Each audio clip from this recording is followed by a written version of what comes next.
traffic jam. So the best thing to do is just stop, allow that gap to remain as it is so that you can get around. Yeah, and when you're coming across the bridge, especially the free bridge, is if you see us coming and you're on the other side of the span, stop there because the ambulance takes up every inch of that lane. So, and it gets extremely tight when we go across. Can't tell you how many mirrors we've replaced. So, yeah, we've gone through quite a few mirrors. So, just a kind of a tidbit. Just a quick question, and maybe this also goes to Chief Warnick. I noticed that, too, when you're on the highway, when police or there's an accident pulled over to the right, drivers are supposed to actually move over a lane to the left, correct? I think that's correct. Yeah. Okay. Yeah. I also noticed people don't tend to do that, and I was just curious if that was still required. Just a couple other things, just like today, we had 7 rescues today, and just to let you know, I got a half a dozen of my volunteers that are self-employed during the day, never made it to work, so it was a busy day for the department. Right now, we're at about 500 total calls with 3 months to go, 3.5 months, 3 months and a week to go, so we're going to be close to 700 calls this year we're responding to.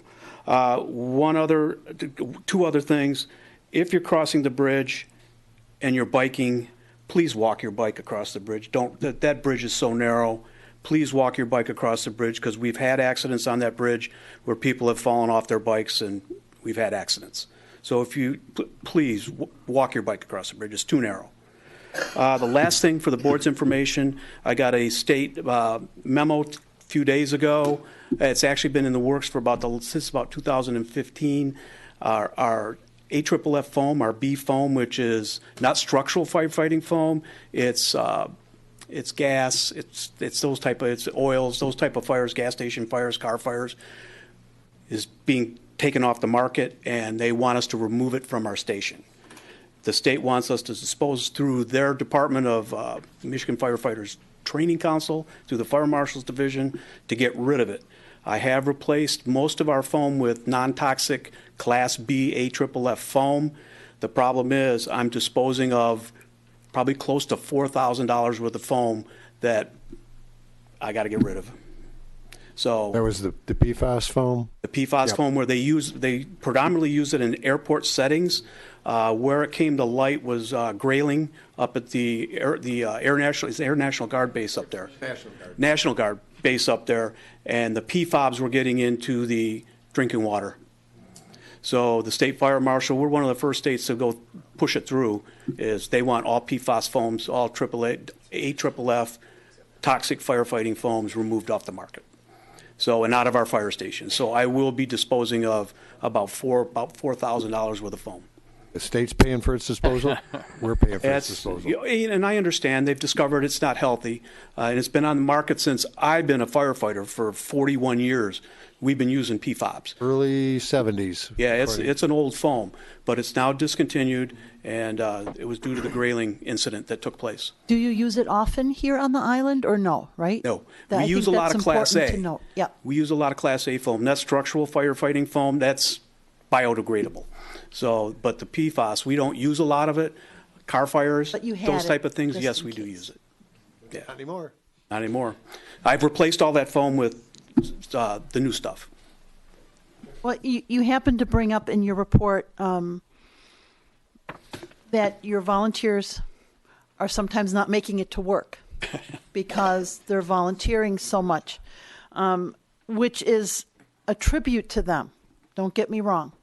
But have you, as a department, as your commission, addressed the potential of possibly what would it take to go professional or to support these firefighters when they miss work, when they miss their income? The membership as a whole enjoys this volunteer system. I mean, that's why it works so well. As a fire chief, would I like another 10 guys? Absolutely. But budget restraints because of how everything took place over the last 10 years, which is coming back, it controlled how many people I could hire. So that being said, yeah, maybe down the road someday, it's getting tougher and tougher nationwide to employ volunteer firefighters. Is there a possibility of changing something? Yes, possibly. You could possibly go to a part-time fire department like Riverview. You could go to career, but that comes with a lot of expense. I mean, you'll be doubling, if not tripling, my budget. So I would say if there was to be any change, it would probably be out of the volunteer system into a part-time system, and that would be because you could hire people from off island, and they'd be.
Welcome and good evening to the October meeting for the Open Space Greenways Committee.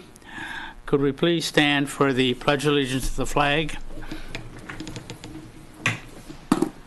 I pledge allegiance to the flag of the United States of America and to the republic for which it stands, one nation, under God, indivisible, with liberty and justice for all.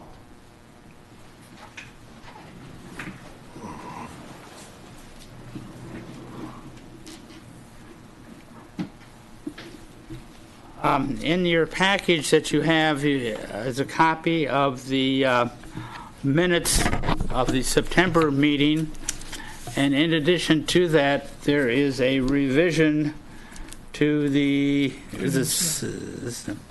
second page where it starts with substitute item number 7, minutes of Open Space Committee, September 3rd. So I would like to entertain a motion to accept the minutes as submitted. So moved. Second. All approve. Thank you.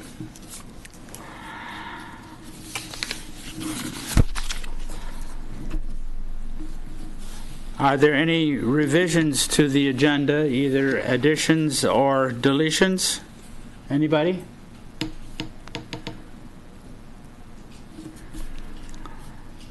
If not, we'll continue with the reports. With the township, Carl, any news? Yes, thank you, Mr. Chairman. I am pleased to report that we have a closing date on the purchase of the Tittle property on Ferry Road. It is anticipated that the closing on that will occur within the next 10 days. That will complete and resume the trail from Gage Road to Ferry Road, and it is anticipated that will allow us then to move through the comparatively dry season in October to begin work with the trail on TNT by TNT. And that is something that's exciting. It is very, very close, and we are very, very close to having that property brought into the open space fold. On a personal note, there was very limited amount of property that was available on Ferry Road for that, and I wish to thank Michael Tittle, and I think everyone here would join me in thanking Michael Tittle for making that available to us. We thank you. We appreciate what you've done. It's a fair price, and it's a big addition to the community. So, Michael, on behalf of the entire commission, thank you for making Grosseile a better place to live and for allowing us to enjoy the open space that much more. Thank you very much, Carl. Anything else? No, sir, that concludes my report. Bert, the Nature and Land Conservancy. The GINLC has a couple events coming up this fall. On September 27th, we'll be talking about the nature of Halloween at the Gibraltar Bay unit of the refuge, and that'll be at 1 p.m. Then on November 2nd at 6:30 p.m., we'll be having our annual Owl Prowl, where families can come and learn about owls, dissect an owl pellet, and then we'll be going out of doors to call in owls and see who we can listen to it that evening. And then on Saturday, November 9th, is the GINLC annual meeting, which is 10 a.m. at the Grosseile Golf and Country Club. So I hope to see lots of residents at all of those 3 events. Thank you very much, Bert. From the Recreation Department, Kyle. Sorry, I was absent at the last meeting. I just had our first baby, so it's kept me a little busy. But here now, happy to be here. Lots happening with the Recreation Department, lots happening for Halloween. The biggest thing that's coming up is Saturday, October 19th. There's a costumes and cocktails masquerade at the farms, $25 per person, starts at 7 p.m. We'll have bonfires, hay rides, costume contests, DJ, dancing, appetizers, and a cash bar. It'll be part of fundraising for recreation and for all of us here on the island.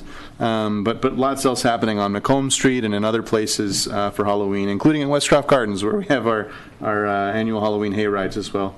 The biggest thing I wanted to report back to the Open Space Commission about was the sled hill. There's been a little bit of back and forth on that I wanted to speak about. Initially, the Recreation Commission voted in July, I believe, in favor of removal of the sled hill, partly because we thought there was a grant that needed to be submitted pretty quickly for $50,000 to make it happen. Turns out that the grant actually is extended for a year, and it's a little bit more, $60,000. So that actually, I think, is a good thing. Gives us more time to think about all this, et cetera. But discussions about the sled hill have been going on for a very long time, starting with the rec master plan back in 2015 that was updated, I believe. It started in 2011, which suggested possible removal of the sled hill to make space for sports and other things in that area. And when the opportunity came, the Rec Commission voted for it. I said at the time, I knew not many people used it, but that it'd be hard for people just because of the idea of losing something like that and people having fond memories there. And I said at the time also that I think there might be possibilities for other places to put the sled hill or other ways to kind of make that happen. I still stand by those comments, but since then I think there's been a little bit more controversy around it. As these things are, it's hard to keep up with the commission, even though we've been discussing it for a year. It's hard for people to go to meetings, see all these things until it starts becoming real.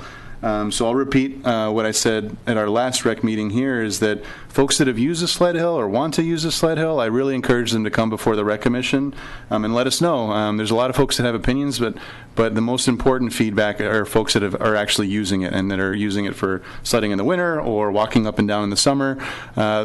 Hearing from those folks will help recreation figure out another way to make that happen for people. But right now, everything we've seen is that not a lot of people use it compared to other uses of that space. So I think we're still going to try to find something, but again, the more people that tell us that use it, I think the better for all of us. So I just want to put that out there for everyone. Thank you very much, Kyle. Appreciate it. Beautification Committee, Pam? Well, we've had a summer work schedule maintaining the flower beds in 3 of the 4 corners. The Garden Club handles the southeastern corner. And our president or chair is Brian Medved, who teaches at the middle school. And he's back in school now, and we haven't had our first fall meeting yet, but we'll probably have one coming up. So I don't have anything to report from any action item, except we are maintaining the flower beds. Thank you very much, Pam. Grosseile Schools. Emma, could you enlighten us on what's happening with... So in July, 3 of our club's members volunteered to help out with the children camp that the Herb Society hosted, and we helped out with making the crafts. The second thing our club has been focusing on is recycling, and we've had a strong turnout each week, every Thursday. And upcoming, on October 12th, we will be volunteering to help out the Herb Society with helping children with Halloween crafts, such as pumpkin painting and reading stories. Thank you very much, Emma. And Emma, you might want to mention to the, I believe it's the cross-country team, that the trail that runs from Gage all the way through Ferry was set for construction this fall. I don't know whether it'll be finished in time for the cross-country team to use it, but everything's been, all the I's have been dotted and the T's crossed, so if you could get that information to the cross-country team, I'd appreciate it. I'll let them know. Thank you. Thank you. From BPAC, I have a report here from Dan Jester, who is one of our committee members, but is on a special assignment doing some consulting work for a company called Ford Motor Company. So he couldn't be here this evening, but he did give me a brief write-up, and let me just convey it to you. They have finished the maintenance work on the 3 of the bike path bridges. The contractors will be beginning work on the asphalt bike path maintenance shortly. The walk school day is tomorrow, October 2nd, at Park Lane, Meridian, and the middle school, and we encourage your kids to walk the bike path to school, and be careful when driving. Mr. Chairman, I have one addition to that. There is a recent correction on the walk to school because of the rains forecasted for tomorrow, Wednesday, October 2nd. That date was this afternoon moved from Wednesday to Friday, October 4. Because of the inclement weather that's anticipated and expected for the area. Everything remains the same, just kick it forward 48 hours. Okay. And that is a very, very recent change in plans that came through to my office just late this afternoon. Okay, thank you very much. And the Commission is also working with the Police Commission on an educational program called Walk and Roll. We will be passing out bike lights and bracelets for folks to light the night and be safe. Rebecca Kung is our newest member of the Commission. The Commission has 2 other positions opening up, so interested parties should get their applications to the Township Hall as soon as possible. And then the Commission continues to look into a bike path connecting Meridian to Jefferson, likely via Bellevue, to connect to Water's Edge along the way. So that concludes the report coming from the Bike Path Commission. Thank you. Okay. The next item is that we open up the floor for any comments for anybody that's here. All I see is this one person, and we'll be giving her a chance to talk in just a couple of minutes. Project status, the welcome letters. John, how are we coming on that? You might want to explain what that is. Yes, it's been going on for a number of years, and I guess it falls to the secretary of the committee to do it, but all new residents to the island are sent a letter of welcome and a copy of the nature guide. There were none so far this month. They'll be going out within a couple of weeks. Okay. We had 54 the last time, as you may recall. Right. Okay, we're talking. We just finished talking about the trail extension for the ferry trail. TNT is waiting in the wings for formal approval on the purchase of that piece of property and is all set to begin work on the trail. So the minute that the signature is affixed to the paper, Tom from TNT will be ready to go to work. I do want to say that there are some wildflowers on that property that we would like help with digging up and either holding until the trail is done and replanting or finding another home for them, because I would hate to think that that those plants would just be destroyed during the construction. So you can contact me. That's Roberta Urbani. I'm in the directory if you're interested in helping out, and we will kind of work.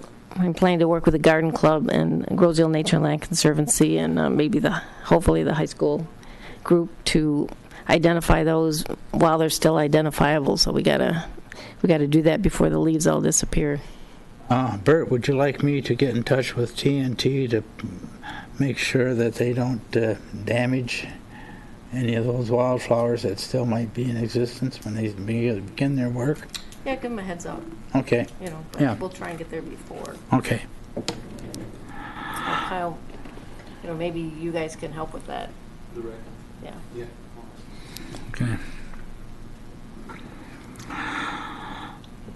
Okay.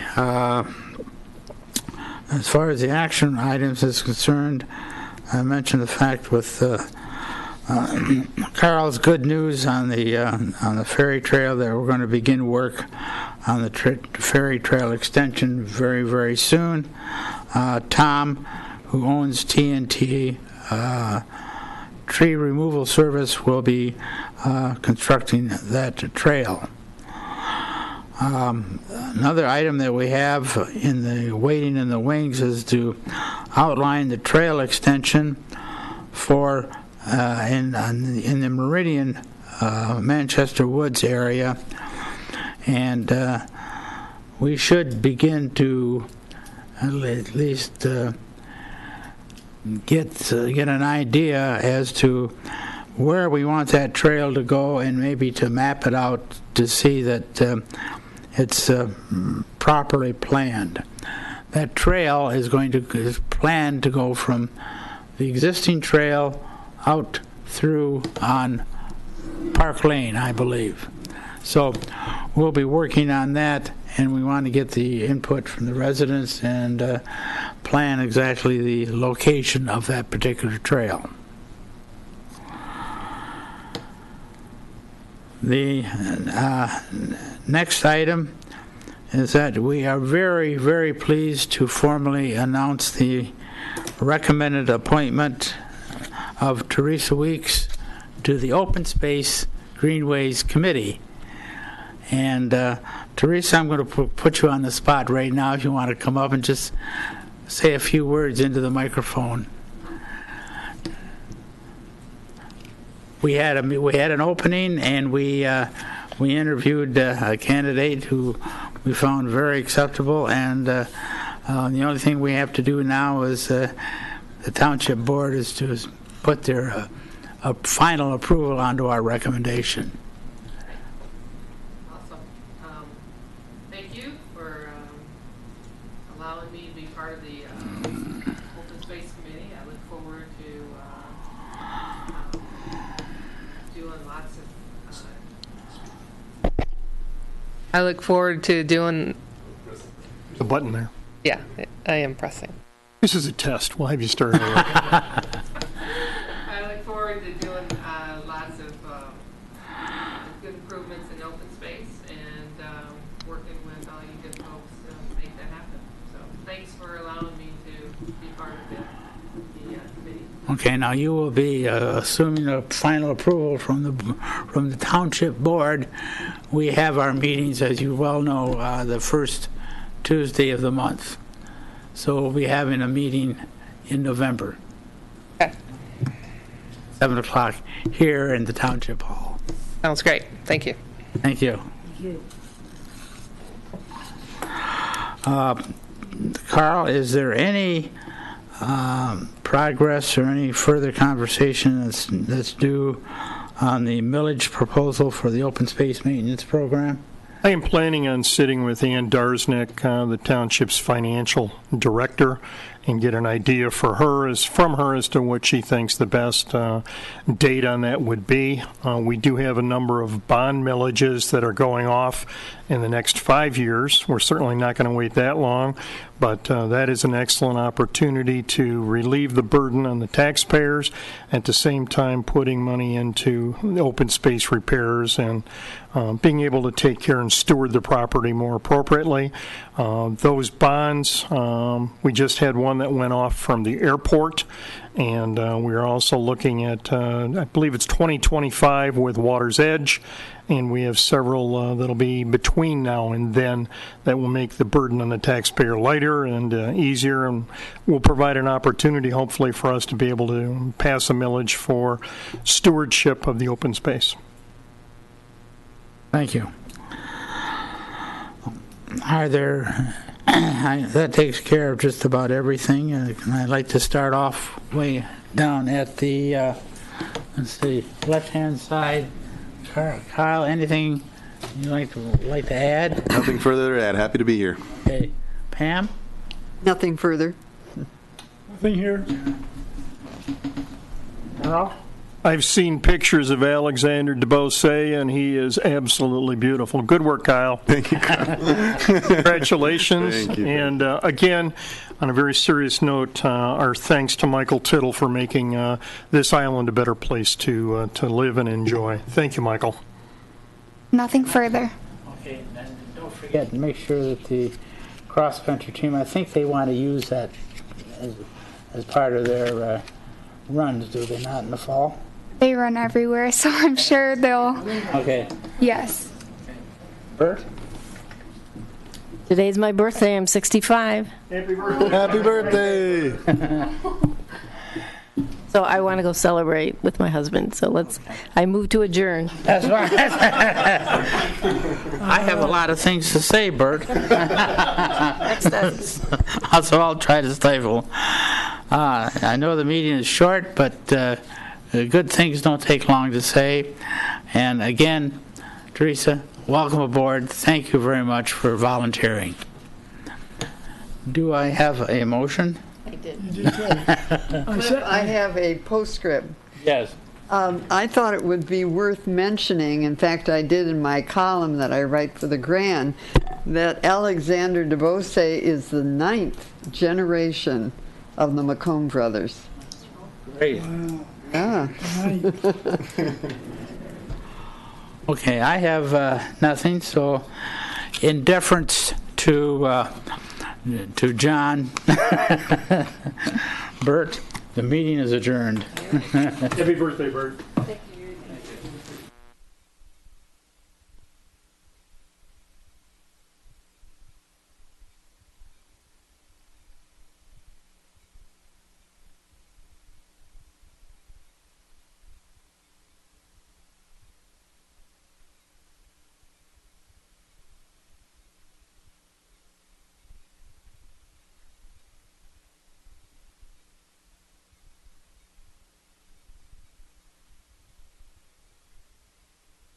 Serviceable, kids haven't tampered with them, all that kind of stuff.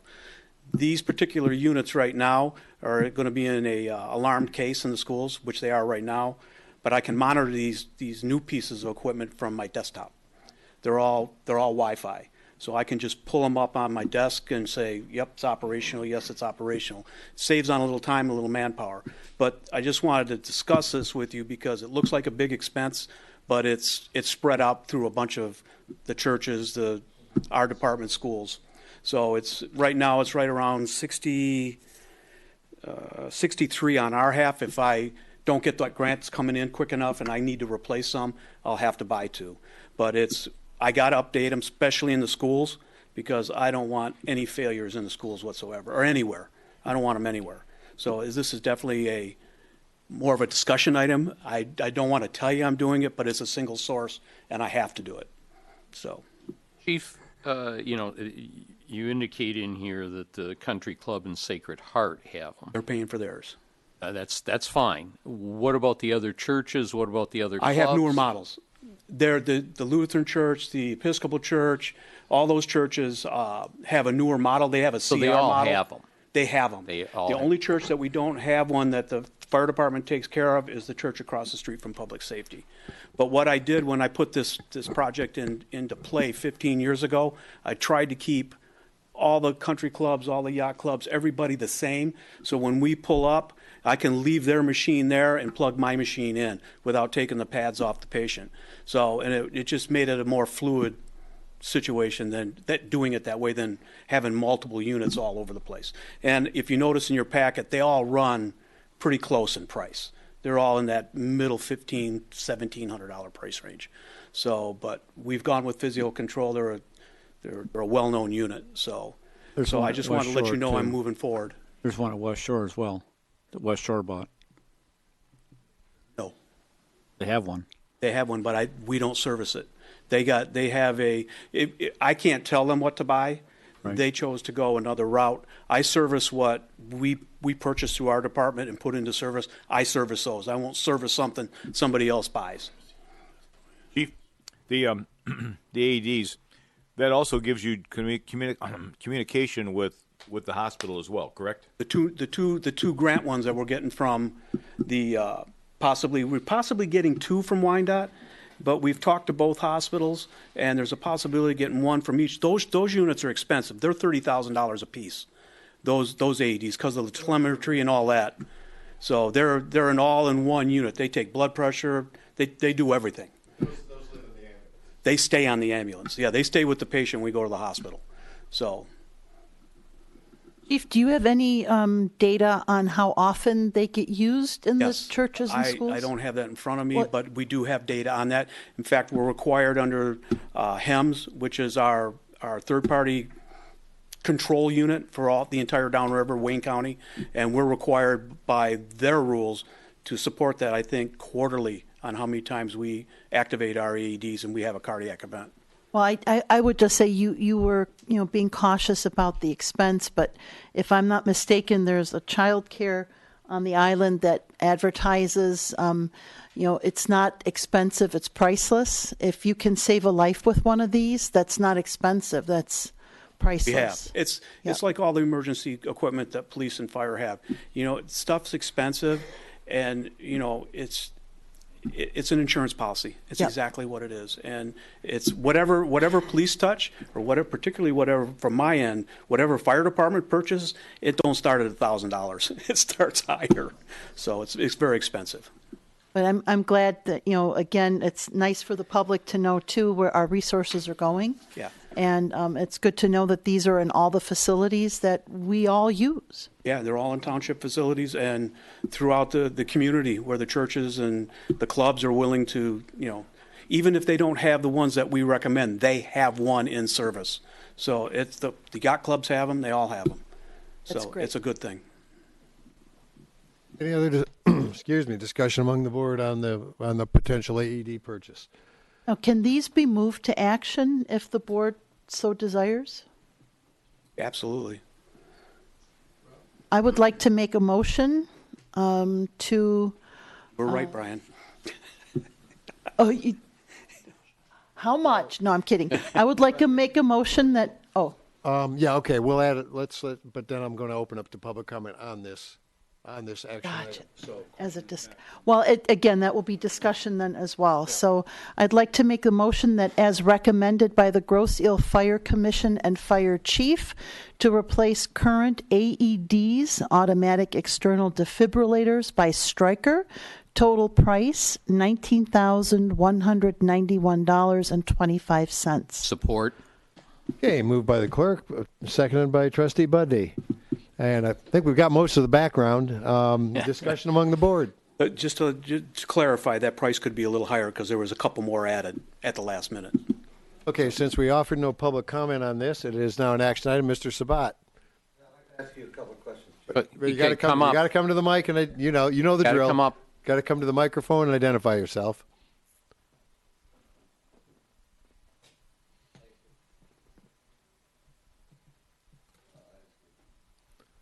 Can a resident of Grosseile give you a check and you secure one for them? For you personally? Yes. Absolutely. Okay. Can you give us your name and address for the record? My name is John please? Sabat. I'm from West River Road. And I think most everybody here knows me, right, Brian? But anyway, we have units ourselves. And the one you're talking about that has the blood pressure and everything, I can get those for about $3,500, $4,000.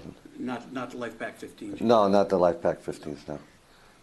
I'm only familiar with it because I deal with customers that carry those products. But anyway, I think maybe the whole island should be notified if they want to purchase. Maybe that could lower his acquisition cost on quantity. And as far as the pads you have from Stryker, can you get extra pads and have them so you don't have to put them out of commission until they're... We're careful. We're extremely careful on how we purchase batteries and pads. There's a born-on date on all this stuff, Right. And a battery for our current AEDs, probably close to $400 a battery. So it's not something you put 6 on the shelf and then all of a sudden you got to throw them away. It's just we get them in about 3 or 4 days, but it's not something that I'm going to stock and maintain. No, I was talking about the pads, not the batteries. The pads are the same thing, and the pads they're child pads, pediatric pads run close to $100 a set. Adults about $40. So. And they have a shelf life as well? Absolutely. I think every home should have one, especially a lot of us on the board here. Just one last thing. He made mention about getting a unit for $3,500. The Life Pack 15 is utilized countywide and in all the hospitals. So it has match up. So, and that's critical. So. Okay. Other discussion among the board on the potential purchase? Well, let's see. With that, those in favor of following the recommendation of the Fire Commission and the Fire Chief to replace current AEDs, automatic external distributed by Stryker, at a total price of $19,191.25. Those in favor, please signify by saying aye. Aye. Aye. Opposed? None offered. That was easy. Good. Well, if Chief, if the price goes over, do we have to amend the motion, or is there something we need to do with the motion to give you the space to go over? I think we have the space to go over, just due to the fact that it's a single source vendor. There's nothing to go out to bid for, so it's just we have a set price in that bid packet. It's $1,500, 1,576 something, and it's already a fixed number. So if they go over, it's the same price. So, Thanks, Chief. Thanks, everyone. Okay, discussion item number 2. The repair to the Sunrise Park drain and leveling out 19033 level out the recreation area land, otherwise known as the Sled Hill. Who wants to take the lead on that? O'Farrell. Miss O'Farrell. Welcome back. Thank you.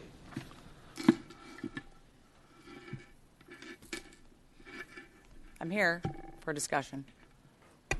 So my take on this is we were originally under the impression, and we had guidance from Wayne County saying that this was a time-critical event and that we were not required to go out for bids. That was what we went into this with. Am I correct in that, Mr. Riem? Or reasonably correct? Reasonably correct. If I could add some comments. Oh, I was hoping you would, because you were the one who tracks all the documents on this. So, This is a Wayne County Recreation grant, which is something that we receive every, is it a 3-year cycle, I believe? now. Okay. 3 now. And when we were contacted,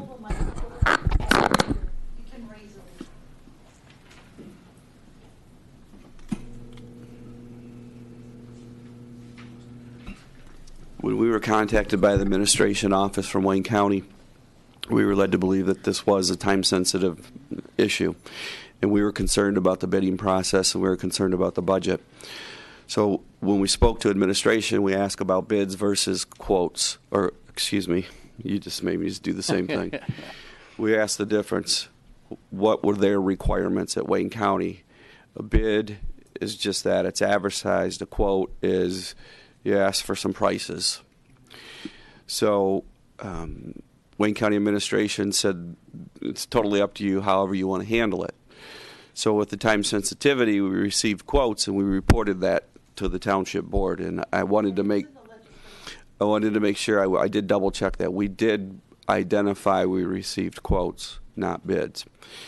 So in the meantime, we did receive contact from Wayne County Recreation. And Wayne County Parks and Recreation is the actual department that administers this. And they said, absolutely not. We will require bids.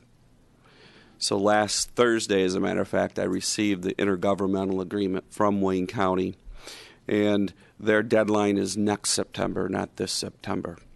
So they are now stretching the whole award out. So we have plenty of time to do bids. A couple things that I guess helped. It was originally a $50,000 project, which we knew we couldn't afford to do a quote with the township engineer, but now they're awarding us $60,000. So we can still proceed. And we'll see what kind of monies are available in relationship to this, as well as also try to do the second phase of the park improvement, which is the drain improvement. I know some of the board members were concerned that that was a Wayne County maintenance issue, and it is, but we're trying to partner with them to get something accomplished. So I'm going to guess with bidding, we probably won't have enough funds to do both of them. So, but in the meantime, I know, I don't want to speak for Mr. Nelson or Kim. The CRC put together a layout plan for the parks, and they're still working with the community groups on the final layout of those. So I guess simply put, I would request that you rescind those awards, and we'll go through that process and have the engineer involved. Because what I'm afraid of is, whether it's a year down the road or a month or 2 years, Wayne County comes through, they decide they want to pull an audit and go, you didn't bid, you only quoted. And I don't want to put us or the county in that situation. And we move forward based upon the time frame that was communicated to us by the administration office. And, I just want to ask Mr. Assorti, if the board so decides, how do we go about rescinding these motions, these action items from two meetings ago? Well, they were approvals, so you can rescind the approval. You just make a motion the way you normally would. It doesn't require a roll call vote unless what you voted on required a roll call vote. But otherwise, you can just make a motion to rescind it. Just like if you were to have a contract, lay X number of yards of concrete, you could rescind that authorization to enter into the contract. Thank you. Okay, with that. Question, though. Oh, Mr. Malvesto. I thought I saw some work taking place at the end of Parkway and East River. So was the drain work completed? No, sir. Oh, I thought I saw a piece of excavation equipment there, and it was digging. So I just kind of thought that it had been started. All right, okay. I saw the equipment there, and that's why I wouldn't have even brought that up. But I understand that. I'm gonna say Kim, okay, that you and your commission went over the plan to level the hill of dirt, and I respect what you did and your reasoning. If you wanted to just move that pile of dirt 15 feet in any one direction, and that was your commission's choice, that's fine. It was during the discussion, the initial discussion, when we voted on that, was the term bid kept coming up. And in fact, it was all it was a request for a quote to move a pile of dirt, a request for a quote to change a drain line. All right, that was, when it became when I found out that it was not a actual bid package that went out. It was just a matter of a phone call saying how much to move this pile of dirt. now I start questioning as to whether we're following our policies and procedures when it comes to spending money. But that was, that goes back, a couple of months ago, right? I mean, what you have found out since then, it changes the story. But again, at no time did I ever doubt you and your commission's project. My main concern at the time, and I brought it up, was that without any kind of an engineering study, and if we just simply level a pile of, I have no idea how many cubic yards of material are there. If we just simply spread it out on the ground, that we would create the potential of creating drainage issues for surrounding, be it the cemetery, be it the house on the corner, be it the storage. Just moving that dirt and putting it, spreading it out, I didn't want to create additional problems. And that's why I asked about engineering. Right. But, no, since you found out, things are different, you've got more time to work with this, it would be nice just to, to have a real bid so that no time in the future can somebody question how that contract was let out and how that money was being spent. So it's Right, absolutely. And that's what we're planning to do. I think we're at where we should be. Right. And again, since, it's been a while, you've just recently found out things have changed. In fact, you found out you're going to get another $10,000. As long as it fulfills what your intentions are, ballparks, additional soccer fields, that's up to you and your commission. So I never doubted you and the process that you were following. So please take that as, because we've had this conversation. Right. Just to be clear, though, the legislation that you submitted to the board initially, all the documentation says quotes, it says proposals, and nothing pretended that it was a bid. We may have used the words interchangeably, but the actual documentation makes it clear that these were not official bids. This was not a bid opening. It was not publicized, and I think that was clear. Any other discussion, or we can introduce a motion? Let's introduce. Okay, let's introduce a motion. I move that the Grosseile Township Board of Trustees rescind action item 19-032, the Wayne County drain, and action item 19-033, the sled hill removal. Support. I think Carl was first. So moved by the supervisor, seconded by Trustee Bletcher. Any need for further discussion? Apparently we're in agreement this is the right thing to do. Those in favor signify by saying aye. Aye. Aye. Opposed? None offered. Those motions stand rescinded, and we'll get back to work on these projects. I would just like to ask Dale and Kim, too, obviously working your way through the process, this would have all eventually come to the board anyway, right? Because even though we approved the motion, you would have realized that you couldn't move forward with it, and we would have ultimately had to go back and revisit the issue. So the process works. Well, and go ahead, Dale, answer that. Yeah, this rec grant is something that Kim's new to, and I've only touched one once, so I definitely would want to say yes, we would have discovered that throughout the process, but that doesn't mean that Wayne County wouldn't have been friendly to us, and that's by no means. When I went through that documentation the other day, and after the communications with their recreation division, it's not worth a chance. We've been out front, open, but we don't have the time constraint, so we need to take a step. Yeah, I'd like to thank you and Kim for your due diligence in pursuing and going through this. Thank you very much. Okay, again, moving on. With that concludes our discussion items. Open to public comment. Mrs. Buddy. Hey, Brian, you're not supposed to surprise me like that. Budney, 8018 Burning Bush. Good evening. I was not asked by any board member to come and make statements. I would like to state, though, that on Monday, September 9th, when I attended what I thought was one of the most shameful board meetings I've seen in some time. In spite of a room full of citizens opposing an action to remove Mr. Robert Zalesko and Mr. Michael Jarecki from the Police Commission, and in spite of weak and questionable evidence given by Trustee Fletcher, 5 more board members pushed this hypocritical plan through. Let's flash back to 2010.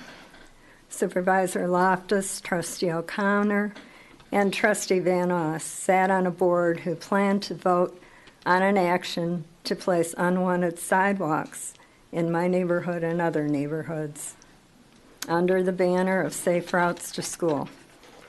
Why am I bringing this old history up? Because just as on September 9th, this room was packed with concerned citizens, the majority of whom were opposed to the sidewalks.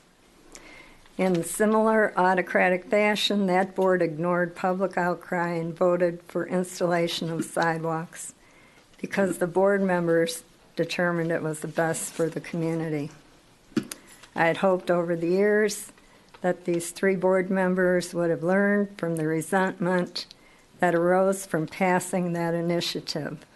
What affected residents the most was watching our elected officials shirk the responsibility to act according to the wishes of their constituents.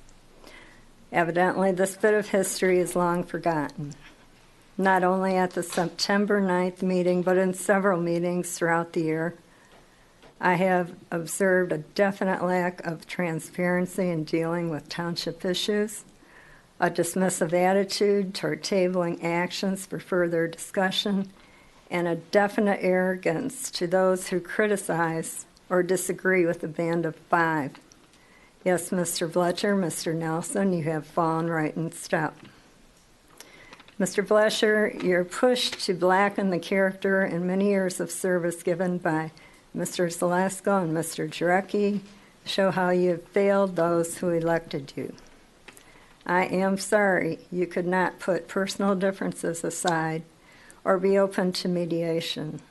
I found it interesting that those who felt, quote, that they were treated like a dog did not speak in support of your action. In closing, Mr. Fletcher, Ms. O'Connor, you stated many times that commissions serve at the pleasure of the board. Let me also remind the board that they serve at the pleasure of the constituents. And our displeasure with your behavior in that vote, I feel, will definitely be shown at the next election. Until then, I wish to thank Mr. Zalesko, Mr. Jarecki for their service, their dedication, and I offer my apology for the way they were treated by 5 members of this board. Thank you.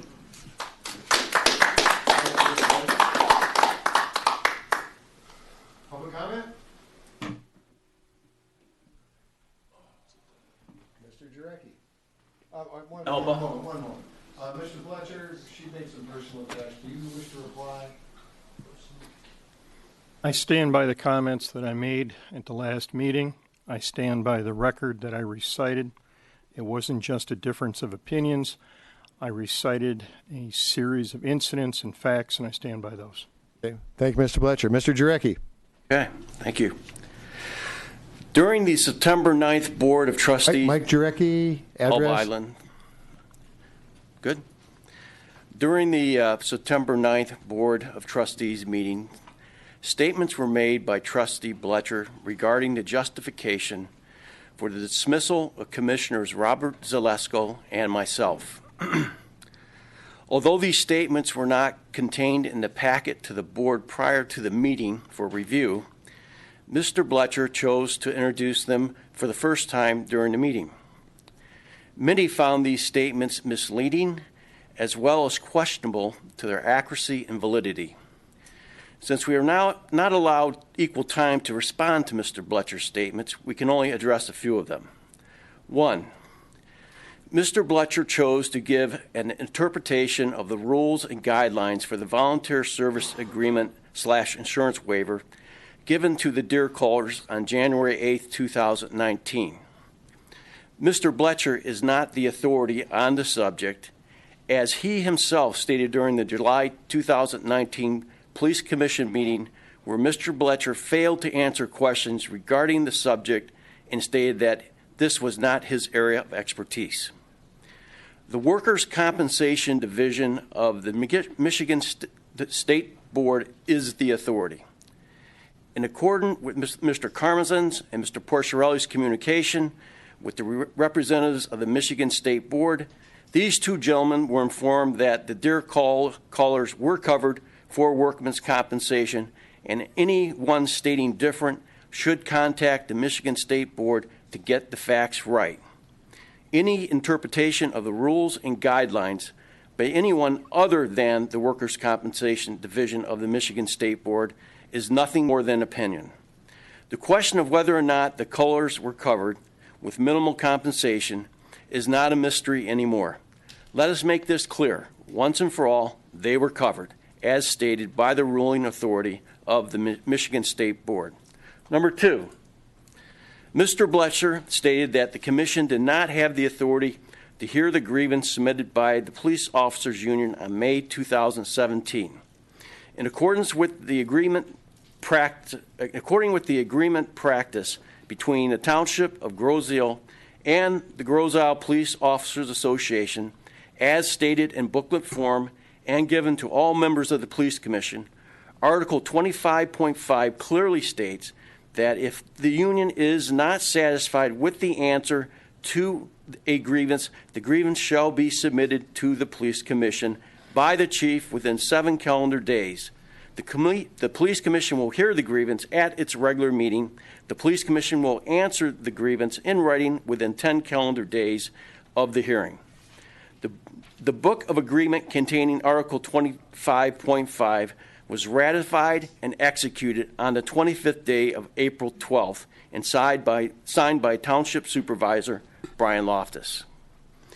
Mr. Bletcher then stated that myself... Hey, you're 3 minutes and 15 seconds. We're not going to rehash this again. The Circuit Court decided that the Commission approving the grievance was moot. They dismissed the case. It's not debatable anymore. The courts agreed with the township. Yeah, can we continue on here? Or can someone continue, because... I'll give Mr. Zalasko 3 minutes.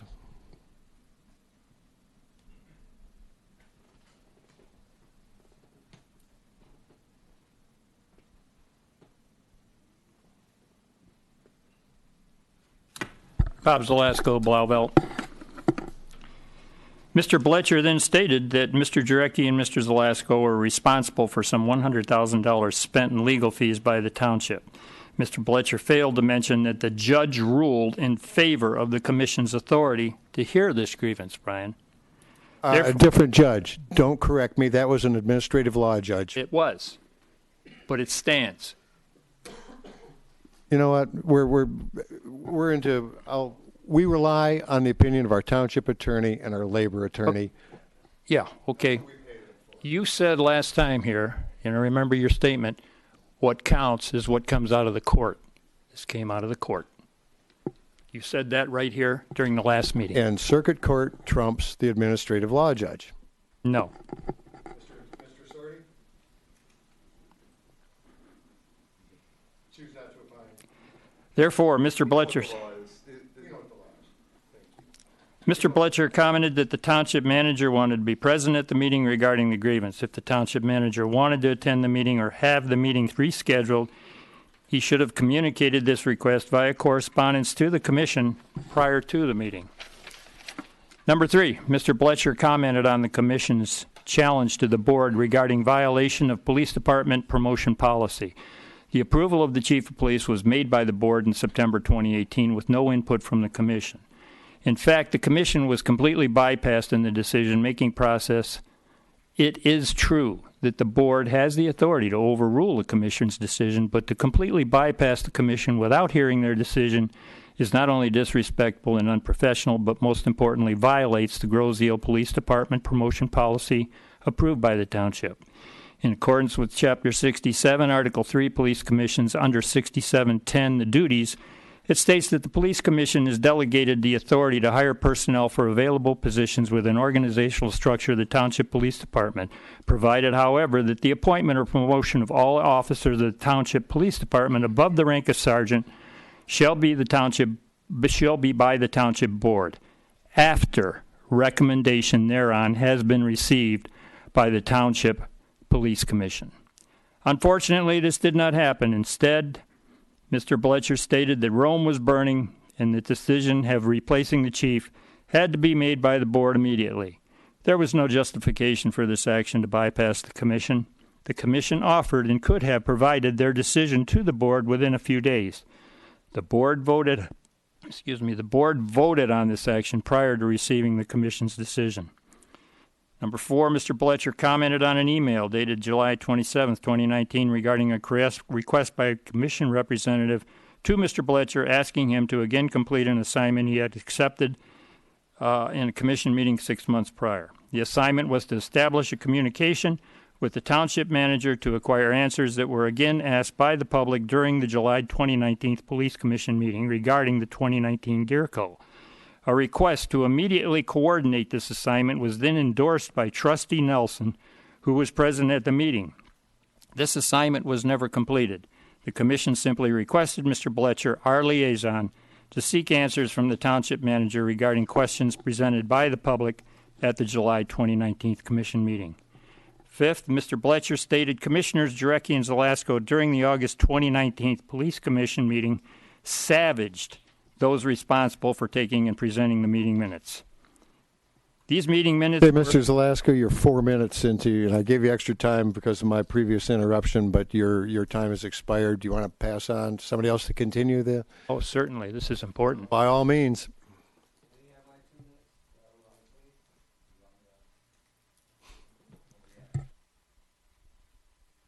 Come on, Joy. Right here. These comments, and then flip. Joe Porcelli. Oh, where'd he go? Joe Porcelli, 7832 Oak River. These meeting minutes were not accepted because they were incomplete. Mr. Zelasco later asked Mr. Longton, who was responsible for taking the meeting minutes, if he viewed the commissioner's actions as savage attack on his character. He replied in a humorous fashion, "No way." Again, Mr. Bletcher chose to give a misleading description regarding these minutes that just happened to contain the correct action plan endorsed by Trustee Nelson that he never completed. In conclusion, during his presentation, Mr. Bletcher failed to mention that in September of 2018, after leading the action to bypass the commission on the appointment of the new chief of police, Mr. Bletcher was asked by all members of the police commission to leave his post as liaison for his dereliction of duty to represent decisions of the police commission and abide by township ordinance as it pertains to the police commission. Mr. Bletcher has fabricated a list of accusations and attempt to justify his actions to dismiss 2 commissioners.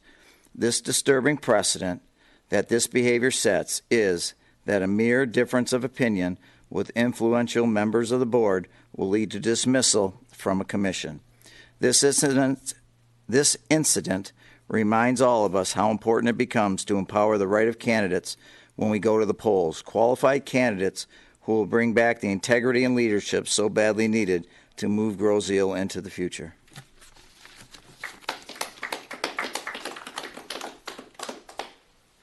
Question for the 3 of you. Who is the author of that document? No, don't shake. Well, you can shake your head if you want. I'm sorry, I have no position. Just who is the author of that? Okay.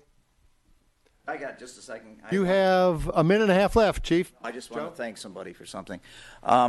Mike, I wanted to thank him. I was trying to find paperwork from the Army Corps of Engineers meeting, and they have it now on a disc if you want to go to Wyandotte Library, but it's hundreds and thousands of pages through there. Mike had what I needed. He got it to me within a few days, and there was one section on there that said go to section I forget, whatever it said, 172 or something.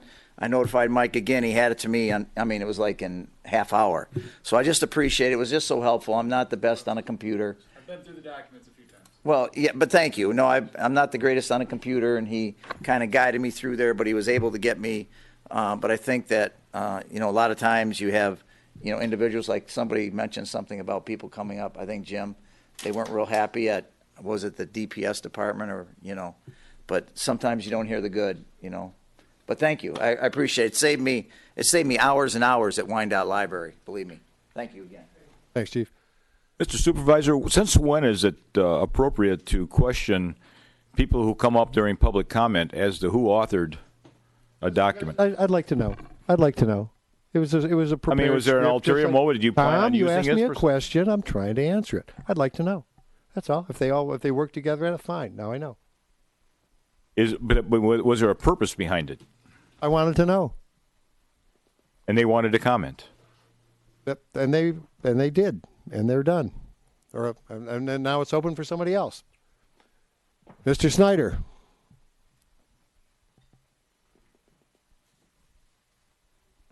(8448) Rucker. As many of the board members were at the police commission meeting on August 20th, I'd have to disagree with Mrs. Bundy where she thought that was the worst meeting that she could possibly have been to, is because she did not show up at that meeting. At that meeting, at the 24th minute, Mrs. O'Connor had asked the chief, in order to have proper documentation, can we put the documentation for the paperwork for the insurance into the files? At that point, our chief had mentioned that all of that was done by a verbal contract, which reminded me back when I was in college, our jurisprudence professor made it very clear that a verbal contract is as good as paper it's written on. With that being said, the attorneys for insurance company can, no offense, Mr. Assorti, but the attorneys at an insurance company have far more ability to pay for a better law, and will have far more money to fight a contract such as that. So as far as the deer call, it's amazing to me that folks who are out to try to blame somebody for a deer call aren't looking at the big picture, which is a verbal contract is not a binding contract as far as insurance. As far as any other thing, as far as reimbursement, there's a difference between reimbursement and payment, and I hope folks out in the audience will realize that as well.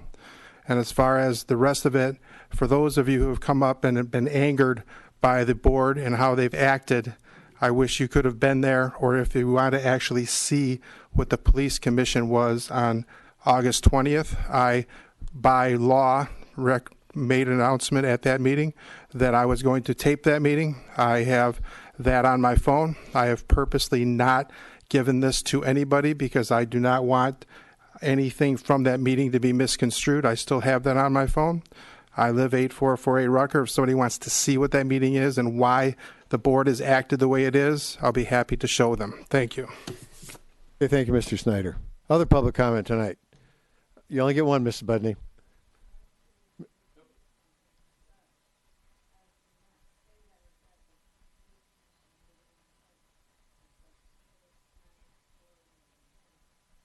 Okay, let the record stand corrected. She was referring to the September 9th board meeting, not the police commission meeting. Mr. Karmazin?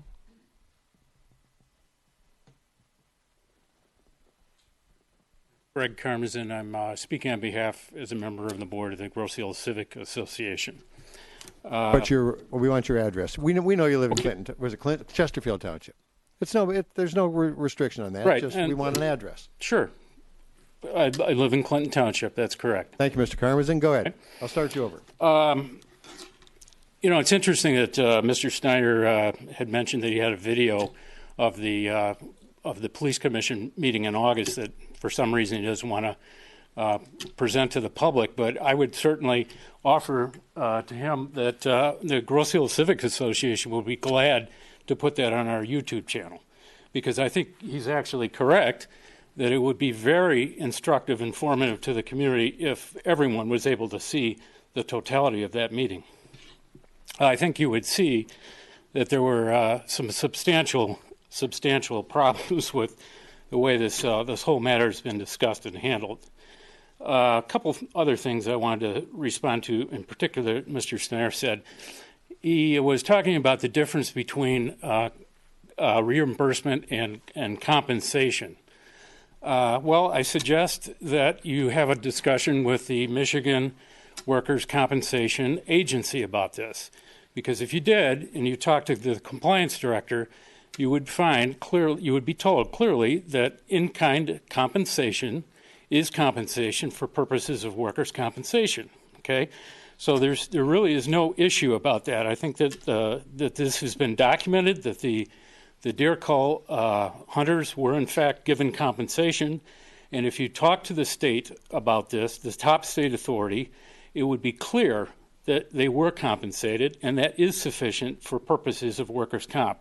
And an insurance company giving you guidance about this is fine, but if there's a question about it, you go to the state, which is the top authority. And that, as the township manager mentioned during the last board meeting, was not done. One other point I wanted to make, there was a discussion at the police commission meeting in August about the minutes that Commissioner Jarecki had objected to. There was language in the minutes that had been removed that discussed the commitment of the township board liaison to organize a meeting with the manager and other appropriate officials to talk about how to move forward on the deer call that was to come up. That meeting was never held, and that was Mr. Jarecki's objection, that commitment, which was actually a decision of the commission, was not reflected in the minutes. And I'd point out that it was a decision. I was at that meeting. I watched it. It was a decision of the board, of the commission. It wasn't recorded as a vote, but it was definitely a decision, and it is entirely appropriate that is included in the minutes.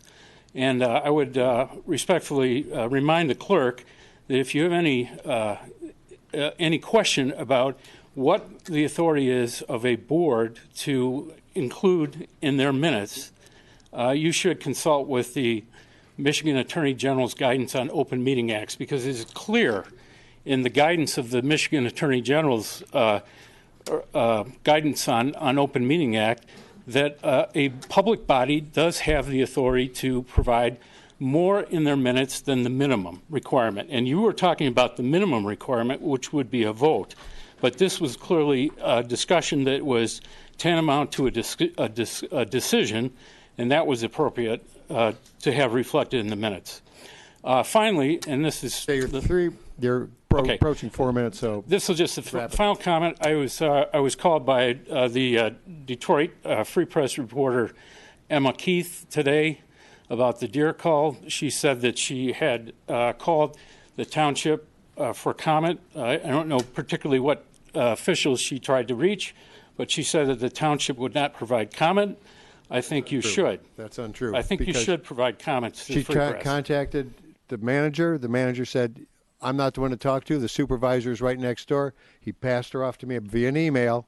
I responded, gave her my phone number, never heard from her again. Okay. So we did try. Well, we did want to contact. I suspect you're going to hear from her. So, and I would hope you do, because apparently you were able to contact Channel 4 News to put out. He contacted us. I did not contact him. Okay. All right. Thank you. Thank you, Mr. Karmazin. Other public comment. Mr. Sabat. I suspect that my name is John Sabat, West River Road. We had a conversation today, Mr. Supervisor, regarding the various subjects that I wanted to get on an agenda on September 13th at 2:23 p.m. I sent you an email to be put on the agenda, and we decided together that I would do this on the public comment. But I just wanted to pass this. Thank you, Brian. Some pictures of why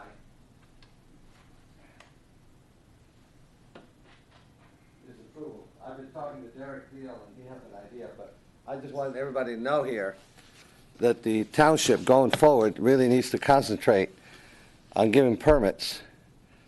This picture you see here shows why that driveway was put in there. The owner put it on the north side of the property. That way, all the water stays north of his property and not in front of his property. So all the neighbors and the new neighbors get punished. And here's the punishment. What I'm trying to get at here is Derek's trying to help me with some ideas, and also with the Derek Thiel, sorry, Derek, with the grants and all that. But the point here is we should not allow permits to be given to people without proper execution of drainage, since we have so many problems with drainage on this island. And how would you like to have that in front of your house? You can see 3 mallard ducks there. Maybe one of the hunters will think that's Lake Erie Jr. and start shooting them. It's embarrassing, very dangerous, very unhealthy to have those lakes in front of your house. And this goes to the other issue, Dale, and Mr. Derek Thiel is again trying to help us out with the West River Road and the Loma Court Black Road situation. Maybe you should lend some hand to him on this situation, because I don't know if you've had meetings or not, but maybe you should let him know what's going on and what you committed to with Lorinda at the time you met with Mrs. Denman. You got to back up your word and stand tough. The other issue I spoke to Mr. Loftus is regarding the situation with McLeod. I had some ideas. I bounced them off of him. He said he was going to talk to, you said you're going to talk to the cities, and you also said you're going to present it to the council or something about creating a committee where we can do something about trying to make it easy on Crown to give up that property and turn it into a profit center. I'm not saying to turn it into a park, turn it into a profit center for all the communities around here.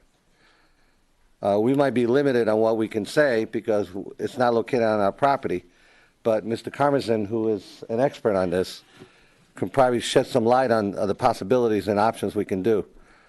And there is grants out there that we can secure to acquire this property. It's not too late.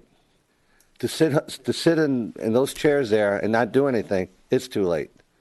Going a little long, but we get your point. That's okay. You didn't respond to my agenda request 2 weeks ago. So I'm not trying to start an argument with you. I'm just letting you know. We had an agenda request, and I did it in proper time, and you forgot about it. It's that simple. Okay, thank you, Mr. Sabat. Okay, you're welcome. But anyway, so I'm trying. You're 3 minutes and 45 seconds. Well, it might be. Let me ask you a question. Closing comments. My closing comment is, why didn't you respond then on September 13th at 2:23? It was a miscommunication between myself and the deputy. So that means I get punished? It was my mistake. So make it right. Allow me 2 more minutes. Thank you. Is that okay with the trustees? Allow me 2 minutes since he forgot to respond. No, I use my authority as a moderator. You have a minute. Go. Thank you. So I'm asking the trustees here, I'm asking the township elected team here to do something about this McLeod Steel situation. Okay? Just like Mr. Derek Thiel here is stepping up and trying to do something about some issues that should have been handled 10, 11 years ago, I think you should step up and support Mr. Loftus here about creating some kind of council and doing something. Did we not discuss that? We discussed that. I didn't agree to form. I said I would contact the neighboring mayors and see what can get their thoughts on it. Well, maybe you should get the team to support you. Okay? That's all I wanted to say. Thank you, everybody. Hey, thank you, Mr. The city of Grosseile, Township of Grosseile should really be awakened and do something about this, because long term you're going to pay the price. Can I ask Mr. Sabat a question? You may. Mr. Sabat, I just briefed through these pictures that you provided for us. They're not date stamped. Can you tell me when those pictures were taken? Last week. Okay, because it's not clear. I know it's been a relatively dry. The last half of the summer's been relatively dry, so I don't know where But I do look at the level of the water, and if I look at the river and I look at these, this flooded area here, to my eye, it appears to be very much the same. And so how much, I guess a question I would have, and perhaps Derek would know, how much of this water is just due to our high water level this summer? In that area, it's a good question. That area is not because of the lake being high. That area, and he'll back it up, is from the drainage from all the houses are there, and you can see the spouts. And if you look real close, you see two spouts coming out. I'm just trying to understand what you're telling us, and that's why I ask. I don't see a date stamp on it, so I don't know when those pictures were taken. But it always appears to me that that level is very close to the river level, and that's so I just want to be clear. Derek, you have the mic is yours. You have the floor. Just quickly, to the north of Mr. Sabat's property, there is an outfall that goes to the river. The couple of properties to the north of his are being inundated with river water because it's backing up the county drain into that area. To the south of Mr. Sabat's property, that low area through there, that's pretty much rainwater pooling up in that area. I just want to be clear as to what my understanding is when the county reconstructed West River Road in that area a long time ago, the road grade was brought up. That area there used to be the same grade as a river. When they brought the road grade up, they essentially created a pool. Yes. That water is sitting in that area. So I've been talking to Mr. Sabat about getting his neighbors together there to put in for a drainage grant to try to put in a central drain through that area and take the water out of there and find that permanent solution to that. So that's what we've been talking about. Okay, thanks. I appreciate that. Thanks, Tom. It was 2 weeks ago. I have the dates on. All right, let's wrap this up. You've got the dates established. We've got Derek working on a solution. Other public comment tonight. Mr. Heil.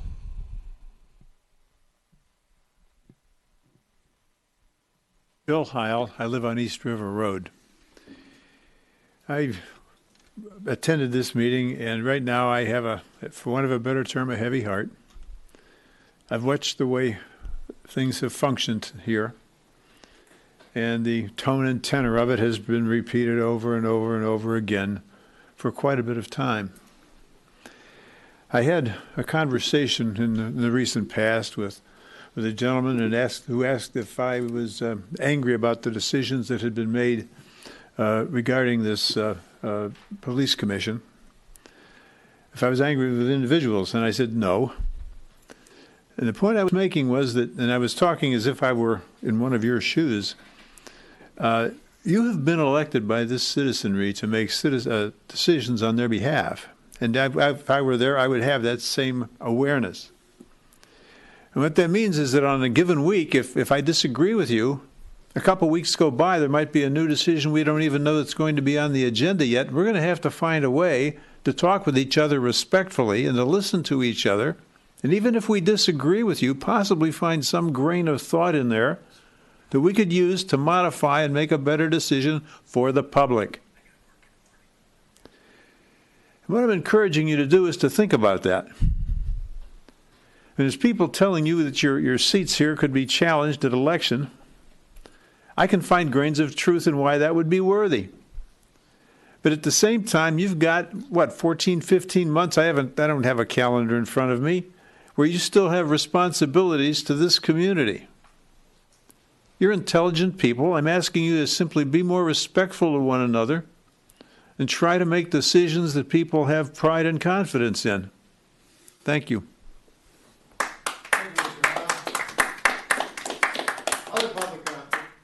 Thank you, Mr. Heil. Other comment from the public tonight?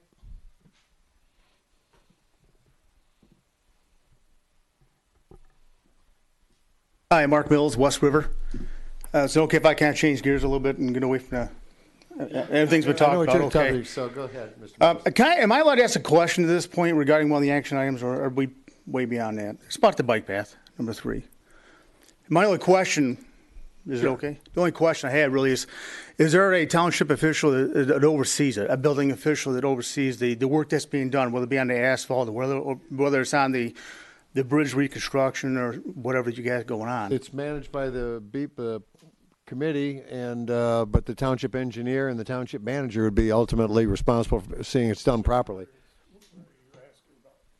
Well, the bike path itself. I mean, any kind of project that is awarded through either bid or non-bid or just given out, however you have happens. So Ohio would be the one you'd want to talk to. Okay, because I did a FOIA request a while back regarding that, and there was no response. I shouldn't say no response. There was no person to provide. And I was specifically looking for a township official that oversees it, but it would be the engineering company that oversees it? Sure. I mean, he's the one that pulls the shots on it. We're paying him $25,000 to do the job. So. Okay, so then he comes back through after the project is done, gives it his seal of approval or whatever the case may be. Right. Okay. Can I also touch on something you said earlier regarding the disorderly people that come into your offices? If they're disrupting when people come in and cursing at all the employees, which is unacceptable, if they're disrupting business operations, that's disorderly conduct. I mean, you simply call the police department and have somebody come in and take care of it. There's no reason for anybody to sit back and take that kind of abuse from anybody. Absolutely not. And then, so far, when we told them to leave, they left. Oh, okay. I thought maybe it was like an ongoing thing. They weren't going to leave. Okay, I misunderstood that. That's all I have. Okay. You got some extra minutes to go away. Just to be clear, we actually put out a RFQ and an RFP to engineering companies, and we hire a township engineer to help the township oversee any construction projects, any engineering projects that we do. And thank you for that. I was just curious because when I asked the question before through the FOIA process, there was nobody that was, I guess not one person that was provided, and I simply wanted to ask that in front of the board here. So thank you very much. Thank you, Mr. Mills. Additional public comments? Seeing none. Moved. Support. Moved by the treasurer, second by trustee Buddy. Those in favor of adjourning, please signify by saying aye. Aye. Aye. Opposed? None offered. Let's make it at 10:19. Call the meeting adjourned. I want to thank everyone for coming tonight, and see you in October.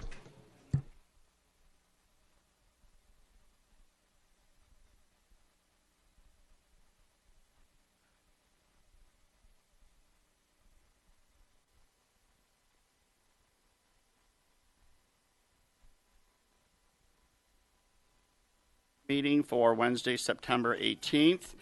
We will call the meeting to order at 7:06. If everybody would stand for the Pledge of Allegiance. I pledge allegiance to the flag of the United States of America and to the republic for which it stands, one nation, under God, indivisible, with liberty and justice for all. Yay! I say yay afterwards. If I can get a motion to approve the agenda as submitted. Kathy, second.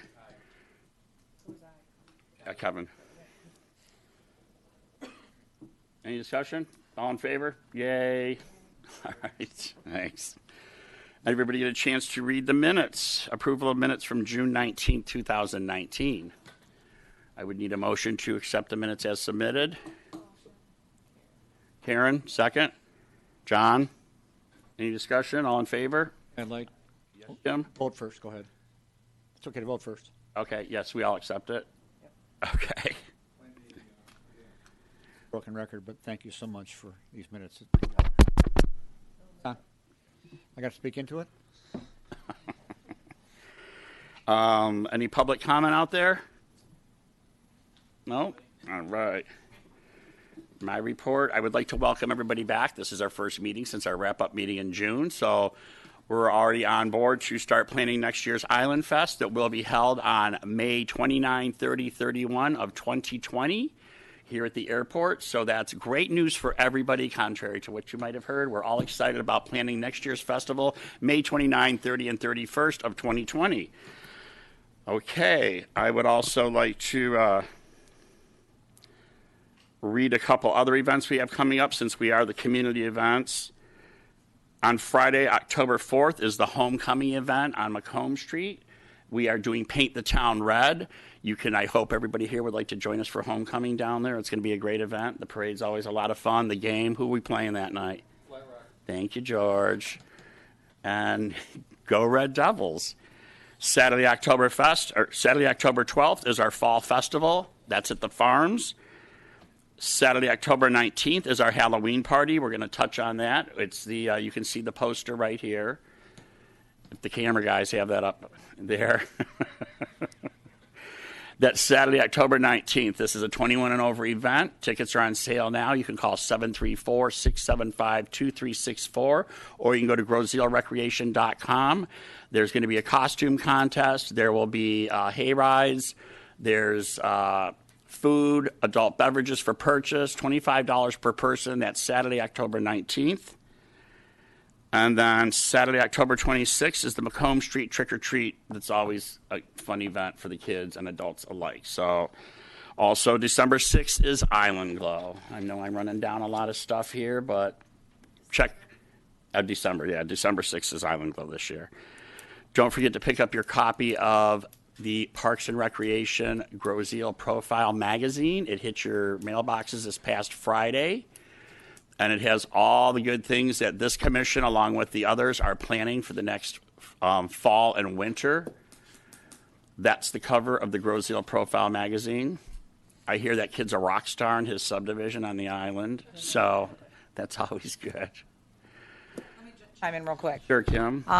Also, if you have lost your copy or did not receive a copy, please, we have spares at the Water's Edge offices, and it's also online on the GI Connect app, and it's also on grosseile.com. So if you want to, the easiest way, if you want to carry your program guide around with you instead of the hard copy, just load the Connect. The flip book is right there, because people will call, oh, what date is this? How much is this? And when people call me, I go right to the flip book on the app. So that's just another thing that residents can do if they're forgetting stuff. So I just wanted to throw that in there.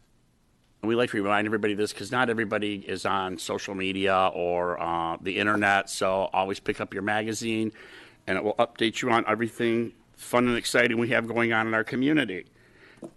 Excuse me. That does it for my report. Mr. Jim Nelson, our township liaison. I am quiet tonight unless you have any questions.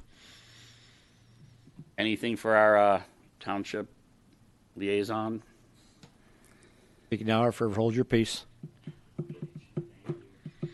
Action item 7A. We want to thank Trish Eblin for everything she did for the commission while she was on here. She has set her resignation in. So I would need a motion to accept Trish's resignation from the Festival and Events Commission. George, second. Any discussion about this? Thanks, Trish, for everything you did. I don't know if you're watching or not, but we appreciate it. We know you're going to volunteer at next year's event. So, all in favor? Aye. Aye. Opposed? All right, so moved. Kim, you got any discussion items you want to bring up here or anything you want to tell us about? No, I just want to touch base on the Fall Festival coming up. That is a tradition with the Recreation Department. And what I enjoy about overseeing both, working with both commissions is that I see a lot of volunteers from Festival helping with these events and also with the CRC Commission. So that's what makes all of our events successful. We are, in a way, two separate commissions working together to bring these events to our community. So I just want to say thanks to this commission and CRC. I will thank them next Thursday. But there's been some questions about the trunk or treat. We keep getting some phone calls at Water's Edge. Trunk or treat, there's no fee for that. There is we are asking for registrations for that so we can line the cars up at the farm. And everyone says, well, what's trunk or treat? I don't know what that is. So basically, you bring your car, your truck, your van, your motor home. We had the police and fire there last year. Decorate your vehicle, and those participants are handing candy out of the back of their car. It's just an old fun kind of thing just to add to Fall Festival. So I just kind of wanted, we've got a lot of calls on that. So there's no fee for participating or being a vendor or a supplier for that event. It's free. But the admission for Fall Festival, where the kids and adults are participating, it's $5 at the gate. You do not need to pre-register for the actual Fall Festival. You just pay the $5, you get a wristband, and then you're free to roam the farm and get all the goodies. So I just want to clear that up. Yep. Questions for Kim? Okay. Individual comments. Kevin, got anything? Kathy? Nope. George? Good. John? Yeah, I've got an announcement. I've got an announcement on behalf of the Rotary Club. On October 24th is World Polio Day, And for those that don't know about Rotary, it's been our passion to eliminate the disease, and we are this close to the eradication of polio. And on October 24th, grosseile in the world joins as one to raise awareness and funds for the event. We are hosting a pig and corn roast, apple cider, and donuts. We have live entertainment of, my screen goes dark, Shane LeMay, Nate Wilkie, and Barry. So this is a community event. It's going to be great, absolutely free. We're asking for donations, so for every dollar we get brought in, Bill Gates gives $2 back. So please consider that and mark that on your calendars. October 24th from 5 to 9 at the Commons, a Thursday night. It's going to be a great evening. Oh, that's Thursday? Yeah, all right. Thanks, John. Wendy? No, I don't. Karen? I just want to say it's good to be back and that I'm really looking forward to the 2020 Island Fest. Thank you. Scott? You're all so quiet tonight. Mr. Nelson? Kim? One last thing. I know you had already mentioned the dates of Trick or Treat on Macomb, October 26th, and the Hooray for Halloween parade on October 26th. I just want to let the businesses that may be watching tonight, we're getting the letter and the pumpkin out to the businesses. We've had some calls. I know that's Angela, DDA, and I work on that together. I just want to let the businesses know you will get your pumpkin if you would like to participate. So just throwing that out there. And for anybody that asked where the Creepy Commons was last year, he will be making a comeback this year. I'm holding off to decorate because John's event is the day before. I got a request from one of your girls. And so, yeah, during Trick or Treat, come on down and see Hatchet Man and the Creepy Commons. We have the best candy on Macomb Street, trust me. So thanks to this commission and the Recreation Commission. Once again, take time to volunteer or ask questions about festival. This is your commission up here. We're missing Bridget Hurst, but I know you're out there, girl. So I know it's been a short meeting. We did meet earlier, and reach out and volunteer for your community. Any questions with anybody? Wow. Our next meeting is going to be October 16th at 7 p.m. in this room. Come and check us out and join us. That was a quick meeting. We will adjourn the meeting at 7:17. Oh, I need a motion to adjourn the meeting. Hello? You don't want to go. Second. All right. Thank you. Good night, everybody. Happy Halloween.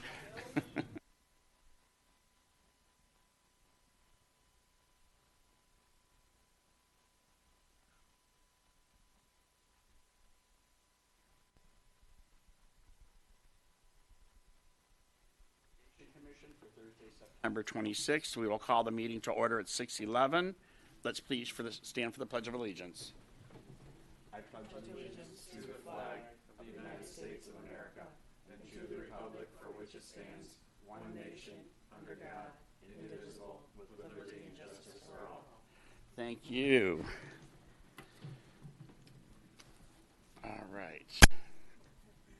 Approval of the agenda as submitted tonight. I would need a motion to approve that agenda. I'll make a motion. Ethel, motion. Karen, second. Any discussion about it? All right. Thank you. Approval of the minutes from August 22nd, 2019. Ethel put the motion. I need a second. Rich, that was you? No. No? I'll take it. Oh, Rich, second. Any discussion about this minutes? All right, so moved. Any public comment? Mr. Robert Sawyer, come up and say who you are and where you live, please. Good evening, Robert Sawyer, 8533 Matthias, right here on the lovely grosseile. I wanted to come up and just say a few things. First of all, there was a lot of bashing on social media today on the second best group, grosseile. We all know grosseile now is better. Your microphone, they said, please. Thank you. How's that? Good. Good? All right. But yeah, normally I don't get bothered by social media and get into it as many as would think, but I did want to address something tonight. This year was my first time having a job, a job with a boss since I was ever in my life. My first business I started when I was 9 years old. And my boss, believe it or not, was a woman. And, So I want to take a minute to recognize my first boss ever that was a woman, Kim O'Farrell, and watching on a daily basis, even being at the pool but being integrated with the entire Parks and Rec and getting a complete overview of the Parks and Rec department in this community, how much that she does and what she does. And this is not for lack of a better term, PSA. Yeah, this is not, but I just wanted to recognize that, because when I read that post about, oh my gosh, I can't believe the ignorance, and I hope those, I always hate to fuel the fire, but in this case, I hope they see it. But anyway, I do want to recognize, because all kidding aside, working as the pool manager for the first year, and I hope it's one of many years to come because it fit into my business schedule. I loved it. I loved working with Kim. I loved working with Annette in the office, who is a woman. I loved working with the Parks and Rec Commission, Miss Yops and Wendy and Miss Olenchek, that are all women. And I just want to tell you the amazing job.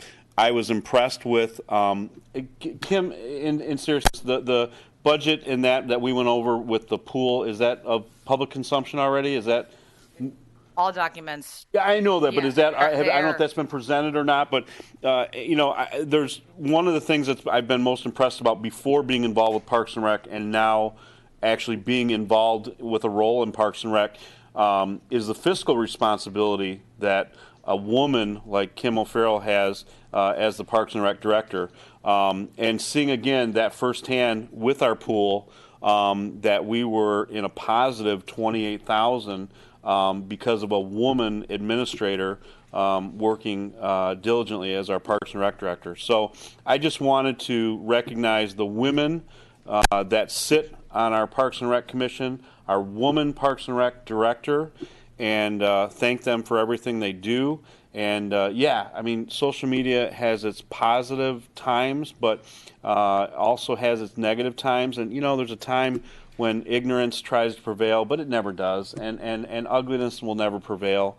But I want to say seriously in front of this board how much of an honor it was as a part-time agreement to work for the pool, and it was a blast, and I had a great time. And the other thing to keep in mind is also 95% of our guards are young women who are going so far in this world and accomplishing such great things. But 95% of our pool is ran by young women lifeguards, too, which I think is pretty amazing. And they do just an outstanding job. The staff that I had to work with this year was just second to none. And so I just wanted to, I don't know what I was actually doing, just thanking and acknowledging and bringing you to the attention of the pool. It was a great year for the pool.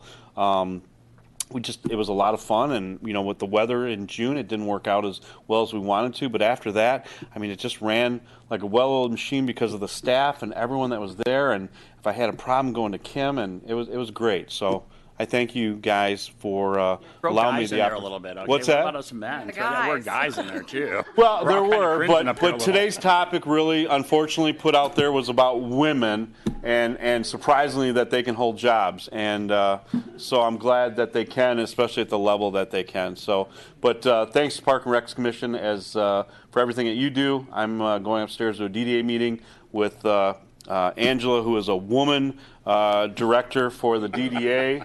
And if so I just want to thank you guys. But have a great evening. In all seriousness, that was seriousness too. That I'm really appalled by what I read today. And like I said, I never want to feed the ugly about that. But I was just completely appalled to read something like that today. And it was brought to my attention. And that was like a Stone Age throw way back. That was just horrible. So anyway, you guys have a great rest of the meeting. And thank you for hearing me out. And probably see you later. Thanks, Robert. All right. Thank you Thank so you very much. much. Thank you, guys. Thank you. Thank you. 2019, and it's still going on. I think that that wraps it up for the public comment. Chairperson's report, I just want to touch real briefly on Robert said,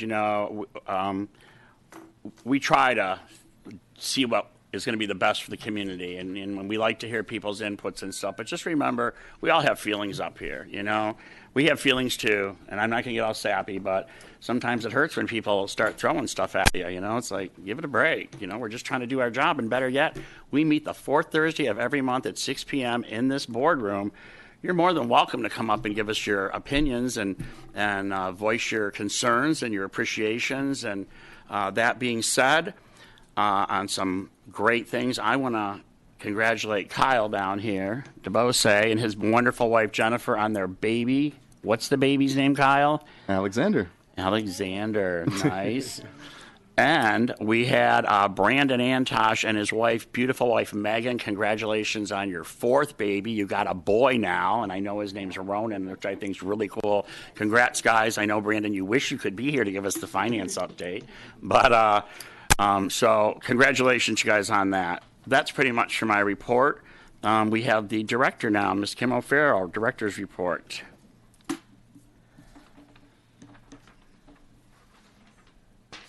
I'll do that in my you can pop them up there. Good evening, everybody. Just a couple of updates. Obviously, the new profile hit the house homes, I believe, 3 weeks ago. It was a little late. So hopefully you got a chance to look at that. We've got a wonderful fall lineup, events, aerobics, Zumba. We still need some Zumba registrations, fall festival. So I'm just proud to bring this stuff to our community. My department and the commission works really hard to keep recreation moving and grooving. We're keeping the golf course open till the snow flies. We're doing everything we can to keep things moving and grooving. We've had some bumps in the road with the marina. We're getting those things taken care of. I also want to just compliment my staff, Gene Kowalski, who has really just stepped up to the plate out of the farm. We are fixing those fences one broken board at a time.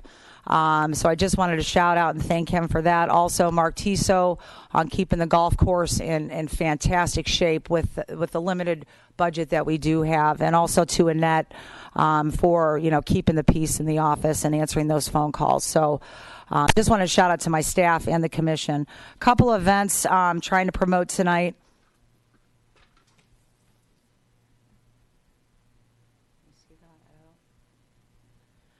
This is a new one we're trying. We're getting a lot of calls on it. There was a typo in the profile. It said $5 for an adult to golf. There is no fee. We would like the adults to come as well. Bring your kids. It's $10 for the kids because they get treats and goodies and all of that. So parents, if you got little ones, we actually opened the ages up to 4 to 16. We had some comments. I do follow the recreation Facebook page that parents were looking to see if younger kids can come. And I said, absolutely. A 4-year-old, if he can swing that club, let's do it. The ball might go flying the wrong direction, but we don't care. So we're trying to do a lot of good stuff for the community, fun stuff. And this is wear your costume and golf 9 holes. So sign up for that online or stop in. We can get you registered at the office.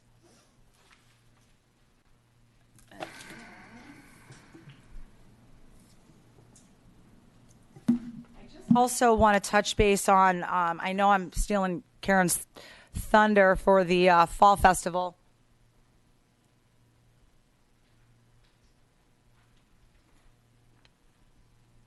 But this is another big event. It's a traditional event that the rec department puts on, the Fall Festival.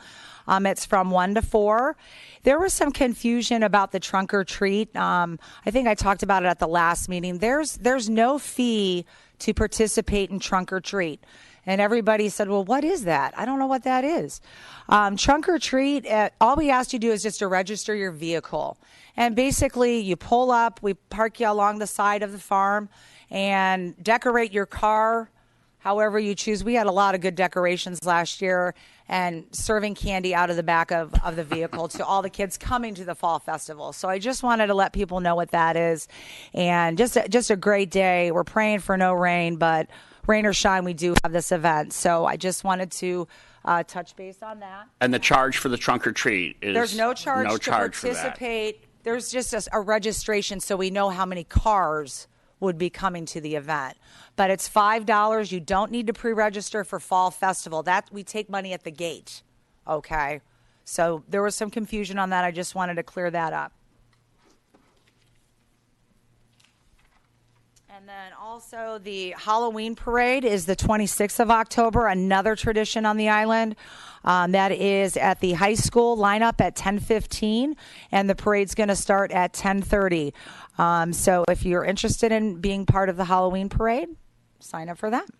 And check out for that. Check out the Creepy Commons on that day too. I think the Hatchet guy will be back to the Creepy Commons. Correct. So, also, you know, some of the youth programs that we are bringing this fall is the kids' mobile fitness.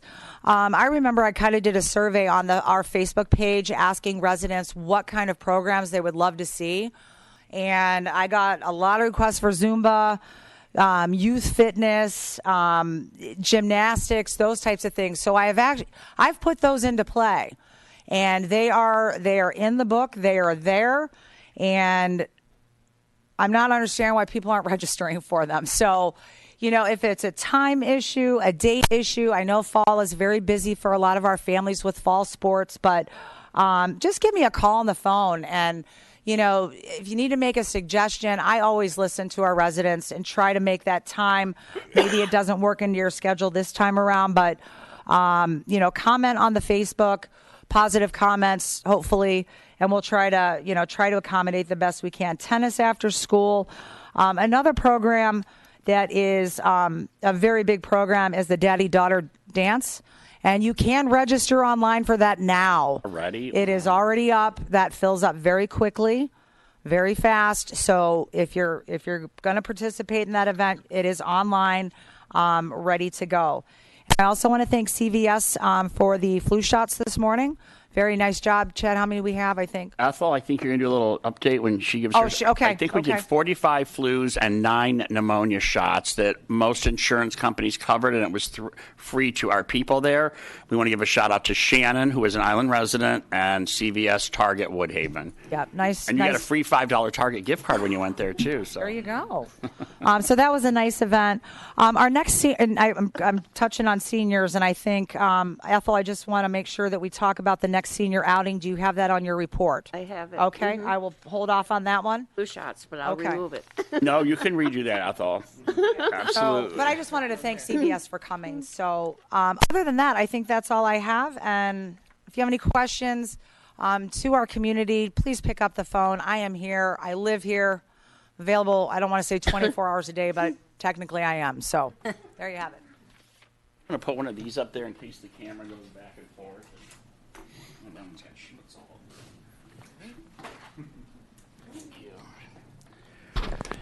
Thank you, Mr. Director. Do I not see Jim Nelson on here anywhere? Down there. Oh, all right, okay. Any old business? No. Any new business? Subcommittees. There we go. Mr. Nelson, Township Board Report. Thanks, Chad. I'd just like to, Kim did an excellent job of explaining the Sled Hill situation, but I would like to move forward as we all voted on. We can obviously go out and get the bids. We'll go out and get the bids. We'll move forward because we've all supported it. I don't really see any reason to pull the plug now unless somebody can come up with a really good reason. So I just want to go on camera and support it.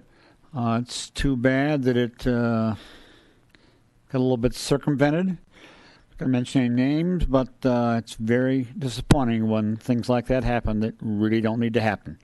But having said that, I just want to say that I'm totally in support, and thank you guys. You women and you guys for all that you do. Thank you. Thanks, Jim. Mr. Kyle, open space. I see you got some literature in your hand. Yes, I know I mentioned it last time, but I'll go over that again. Let Kim put that on camera, would sure, you please? thank you, Kim, if you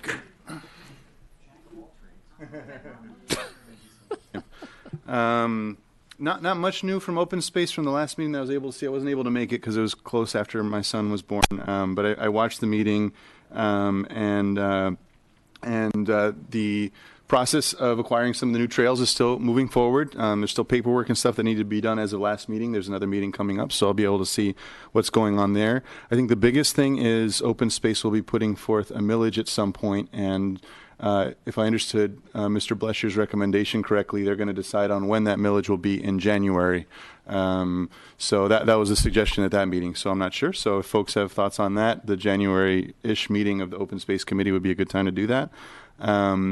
And I mentioned it at the last meeting, but I just wanted to mention it again. The Open Space Committee has updated the piece of literature that's there. It's here at Township Hall, and you can pick it up at a lot of different places. It lists all the open space that we have in the township, and it's a really, really great resource. I know the times that I've looked at, almost every time, even now, I always realize, oh, there's new spaces to check out and see, and we really do have a great resource in that. So and a lot of work was put into updating that. So I recommend people check it out and check out some of our open spaces and enjoy them. So I'll leave it at that.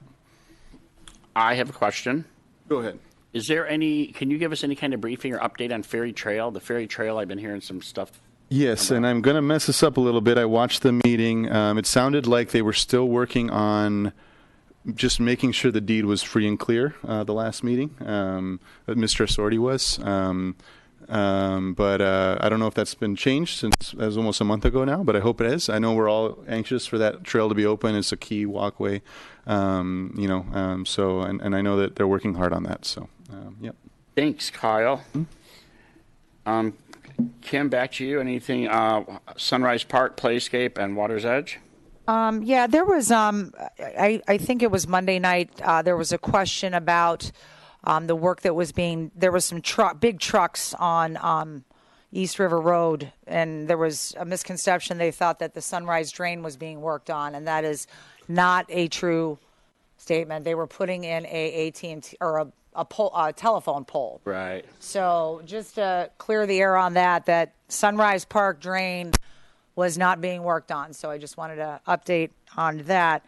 But as far as the Water's Edge, obviously the pool is closed. We keep the parks open. We don't winterize those until the snow flies, usually like the first week of November. Same with Sunrise Park. So we still have some great weather. We're going to keep the parks open, keep them clean, keep them safe. So, that's pretty much it. Golf course, I just said we're going to keep that open as long as possible. So we will continue to keep half of our fleet for our golf carts. We will send half of that fleet back now because our numbers do start to drop and so forth. But, I just kind of want to report, I know Brandon's not here, but as far as the revenues on the golf course, I printed an updated spreadsheet. I budgeted $108,000 for revenues on the golf course. And as of today, we are only 11,000 short. Wow. So that's not too bad in the big grand scheme of things. Last year, we came up 17,000 short, so we are ahead of the game revenue-wise. And that rain, we had all that rain and stuff, too. Three weeks, it was just terrible to get started. So just a positive thing on that. And even on the expense line with Mark leading the troops out there, we've managed the expenses very, very well on that golf side, on every line, right down the way. Just, buying what we need, not what we want. Fiscally, we're moving very well with the budget. Chad gets upset with me when I don't say yes, but, so other than that, like I said, we're doing very well budgetarily. The pool, reiterating to Rob, did a great job. Our concession stand brought in $4,187. Which is the first time we had concessions at. So we had it last year. Oh, we had it last year, okay. Yep, so that was a definite positive to the pool. And, just even with the water exercise, bringing people into the pool, we did very well. We budgeted, I budgeted $34,000 in revenue, and we brought in $35,000. So, That's a good thing, and we're not losing on it. So that's the positive. And again, the expense lines, I could go talk all day about the budget because that's what I do, but even our expense lines on that side are very well with the repairs that we had to the pool. We have another repair I'll be bringing to the commission very soon. Our big pool heater finally died. Literally the last week we were open is when the big pool heater, so we made it. But that'll be a capital improvement to the pool, and I'll start bringing that stuff to you shortly so we can be ready for the spring for those projects. That's all I have. Thank you. I'm making a note here. Is that song Beyonce does, Who Runs the World, Women? Is that